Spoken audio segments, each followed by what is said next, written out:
세상 마지막 시대에 대한 전망은 어둡고 암울한 것이 성경의 가르침입니다. 우리가 지금도 그렇습니다만은 장차 다가올 미래에는 죄와 악이 더 크게 득세를 하게 될 것입니다. 어떤 사람들은 우리가 복음을 전하고 참 빛과 소금으로 열심히 살면 세상은 천국처럼 되지 않겠나. 그런데 성경은 그렇게 말하지 않습니다. 갈수록 세상은 죄와 악이 더 득세를 하게 될 것이다. 또 복음은 땅끝까지 전파되어 나가겠지만은 교회들은 마지막 시대의 시험과 유혹과 핍박에 크게 시달리게 될 것이라고 합니다. 여러분, 교회가 세상으로부터 비난과 공격을 받게 되고 또 심지어는 큰 고난과 핍박이 있는 그런 환난의 시대가 될 것이다 라고 성경은 여러 번 강조를 하셨습니다. 그 마지막 시대에 여러분, 교회가 받는 고난과 핍박 가운데에는 정당한 고난이 있고 부당한 고난이 있는데, 정당한 고난이라고 하는 것은 마지막 시대에 여러분 교회가 타락해서 교회가 교회답지 못해서 받는 비난과 공격, 여러분 이것은 어떤 면에서는 정당한 비난이라고 할 수 있죠. 그래서 교회가 교회답지 못하다, 교회가 믿음으로 살지 못하는 것 때문에 세상으로부터 비난과 공격을 받는 이런 것이 있습니다. 한편 부당한 고난이 있을 것인데 어쩌면 마지막 시대에 여러분 이 고난은 더 클 것입니다. 이 부당한 고난이라고 하는 것은 교회가 믿음 때문에 억울하게 당하는 비난, 여러분 우리가 바르게 살기 때문에 세상으로부터 비난받고 우리가 예수 그리스도만이 진리라고 구원의 길이라고 말하는 이것 때문에 세상으로부터 공격을 받는 그런 억울한 고난, 어떤 면에서는 부당한 고난이라고 할 수 있는 그런 고난이 있습니다. 여러분, 교회가 교회답지 못해서 받는 고난은 교회를 바르게 깨우치시려고 하는 하나님의 징계와 묘로서 우리가 이해를 해야 됩니다. 그래서 이런 것은 교회가 겪을 때에 회개하고 교회다움을 다시 회복하기 위해서 노력해야 됩니다. 그러나 교회가 말세에 당할 고난 가운데 부당한 고난, 곧 억울하게 당하는 핍박과 고난은 사탄이 그 배후에 있는 고난이라고 할 수 있습니다. 이런 마지막 때가 될수록 마귀는 자기 때가 얼마 남지 않은 것을 알고는 더 날뛰고 더 발악하면서 세상 권력과 세상의 모든 수단을 다 동원해서 교회와 성도들을 흔들어 놓을 것입니다. 그래서 마지막 시대가 되면 많은 사람들이 배교를 한다, 교회를 떠나게 된다, 또 신앙이 흔들려서 믿음을 잃어버리게 되는 일들이 많이 일어날 것이라고 이미 예수님도 말씀을 하셨고, 심지어는 교회가 문을 닫고 폐쇄되는 일들도 일어나게 될 것입니다. 여러분, 우리가 바라보는 그런 성경을 통해서 우리가 바라보는 교회의 미래, 앞으로의 시대는요 더 악하고 더 죄가 많고 교회와 성도들이 더 공격을 당하고 비난당하고, 그래서 교회를 떠나거나 또 교회가 문을 닫거나 폐쇄되는 이런 일들이 앞으로 일어나게 될 것이라는 것이 성경이 가르쳐 주시는 이런 미래의 전망이기 때문에, 그래서 성경은 말씀하기를 항상 말세가 될수록 더 깨어 있어라, 그렇게 말씀하죠. 성경은 바로 그런 시대가 될 때에 우리 믿음 가진 성도들이 꼭 기억하고 있어야 될 하나님의 말씀들을 여러 곳에서 교훈하고 있는데, 오늘 지금 보고 있는 이 이사야서도 그런 교훈을 가르쳐주고 있는 그런 말씀이라고 할 수 있습니다. 오늘 본문은 특별히 마지막 시대에 성도들이 꼭 기억하고 있어야 될 하나님의 말씀이 무엇인가를 우리에게 가르쳐 주시는데요, 이런 마지막 시대, 이 고난 시대에 믿음 가진 성도들이 꼭 기억해야 될 하나님의 말씀이 무엇입니까? 첫째는 그렇게 교회와 성도들을 공격하는 세력들은 반드시 심판을 받게 된다는 사실입니다. 여러분, 오늘 본문 1절에 보니까 그날에 여호와께서 그의 견고하고 크고 강한 칼로 날랜 뱀 리워야단, 곧 꼬불꼬불한 뱀 리워야단을 벌하시며 바다에 있는 용을 죽이시리라고 했습니다. 여기 뱀, 용, 꼬불꼬불한 리워야단, 여러분 이런 것이 나오는데요, 여기 나오는 것이 어떤 세 가지 세력을 말하는 것인지 아니면 하나를 두 가지로 혹은 또 세 가지로 묘사하는 건지는 분명하지 않지만은 성경에 뱀, 리워야단, 용, 여러분 이것도 이렇게 묘사되는 것은 궁극적으로 사탄을 가리킵니다. 여러분, 이 사탄은 곧 이 세상 권력이나 문화 속에 숨어서 교회들을 핍박하고 성도들을 억울하게 고난을 가하는데, 이 마귀는 그러나 결국 아무리 강하고 아무리 득세해도 결국은 하나님의 심판을 받게 된다는 사실을 말세의 성도는 꼭 기억하고 살아야 합니다. 어제가 광복절이었습니다만은 일제시대 그 눈앞에 일본 제국주의가 그렇게 강하고 무섭고 대단한 힘을 가지고 교회와 성도들을 핍박했지만은, 그러나 하나님이 반드시 저거 심판하신다는 사실을 믿고 끝까지 신앙을 지켰던 분들이 결국 해방의 날에 영광의 찬송을 부를 수가 있었습니다. 마찬가지로 마지막 시대에 악이 아무리 성해도 성도는 하나님의 심판을 믿고 믿음을 잘 지키며 살아야 됩니다. 여러분, 이러다가 이거 뭐 끝장나는 건 아닌가? 아니요, 하나님이 심판하십니다.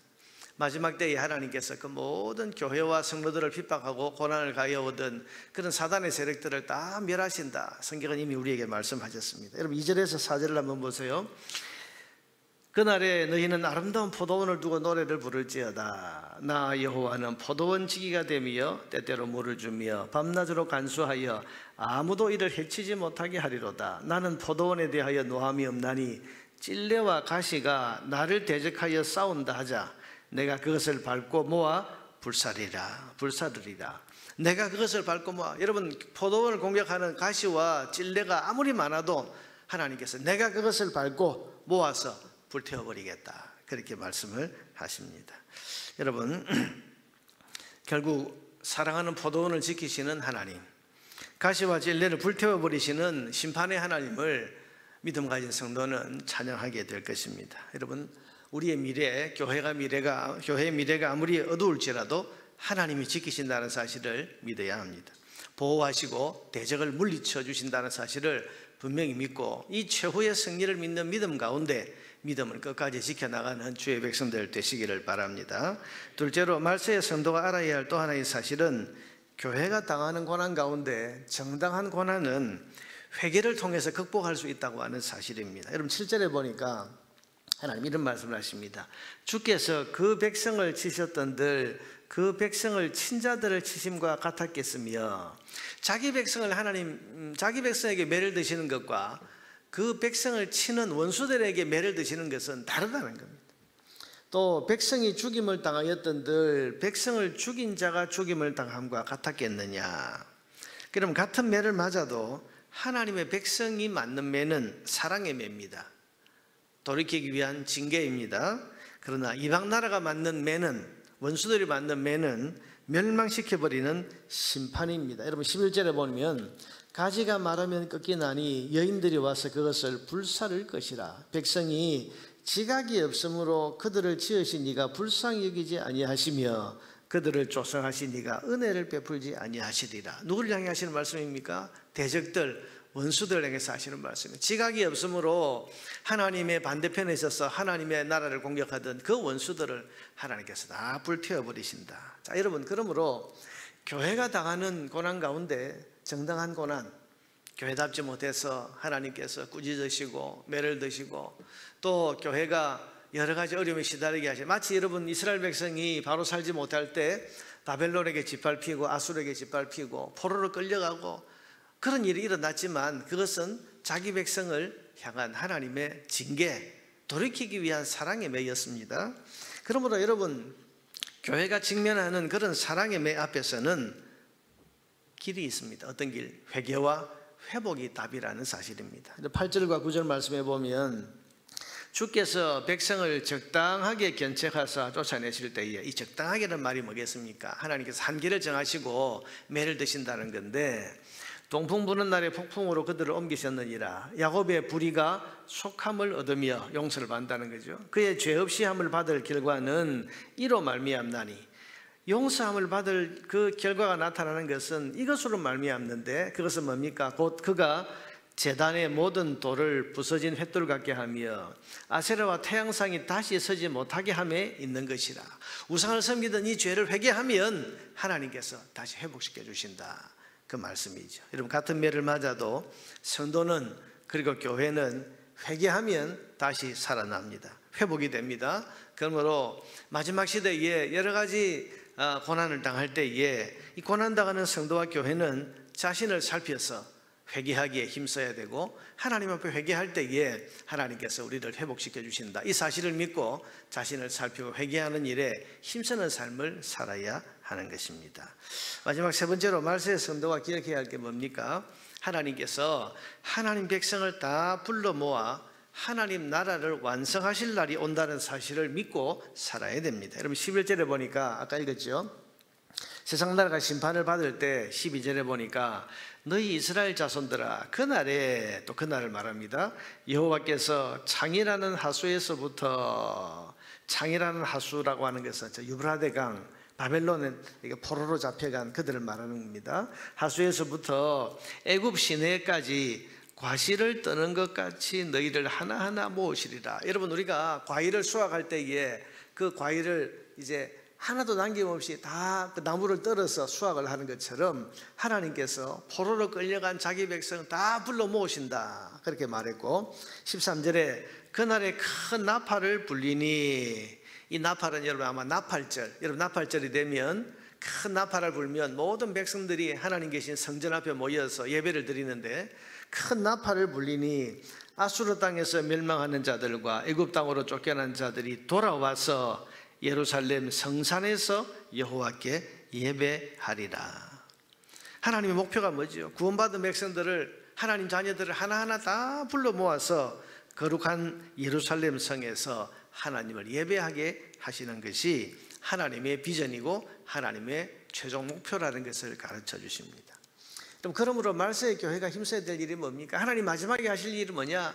자기 백성을 다 한 곳으로 하나님 나라로 불러 모으시는 것이 하나님의 마지막 하시는 일이기 때문에 말세의 성도와 교회가 힘써서 해야 할 일은 바로 이 일, 이런 하나님의 목표와 비전을 이루는데 최선을 다하는 것입니다. 곧 세상 모든 나라의 백성들, 택한 백성들을 불러 모으는 전도와 선교의 일에 최선을 다해야 하는 겁니다. 여러분 정리해 보면 마지막 시대는 교회가 고난받는 시대가 됩니다. 어려운 시대가 됩니다. 여러분 우리가 앞으로 교회가 교인들이 더 많아지고 하지만, 여러분 지금 우리 서구교회나 또 복음의 역사를 한때 찬란하게 빛냈던 그런 지역의 교회들을 보면 교회가 문을 닫고 예수 믿는 사람들이 없어지고, 여러분 이게 이상한 일이 아니고 이미 성경이 약속하신 거예요.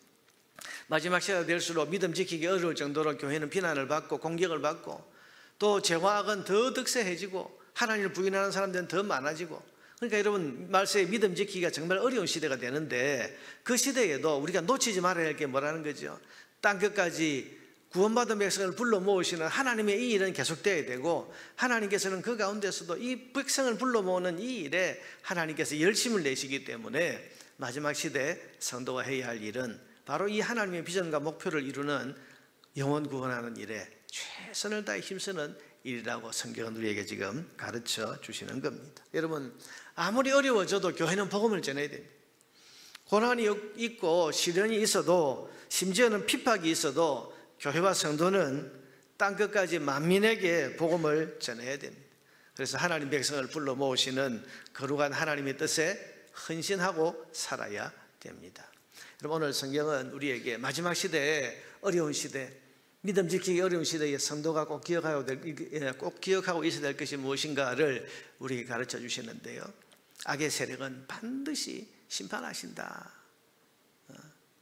그걸 말씀하셨고, 또 교회가 교회답지 못해서 말씀대로 살지 못해서 당하는 그런 고난들은 회개함으로 하나님께서 회복시켜 주신다는 것을 믿고 늘 회개에 힘써야 되고, 마지막 세 번째로 아무리 어려워져도, 아무리 여러분 믿음 지키기 어려운 시대가 되어도 복음 전하는 일은 계속해야 된다는 것을 우리에게 가르쳐 주십니다. 이런 마지막 시대에 살고 있는 저와 여러분을 향해 주신 이 말씀들을 우리가 기억하면서 이 마지막 시대에 더욱 믿음 지키고 하나님 말씀하신 이 뜻을 이루는데 최선을 다해서, 그래서 하나님의 백성답게 마지막 시대를 살아가는 저와 여러분 되기를 주의 이름으로 축원합니다.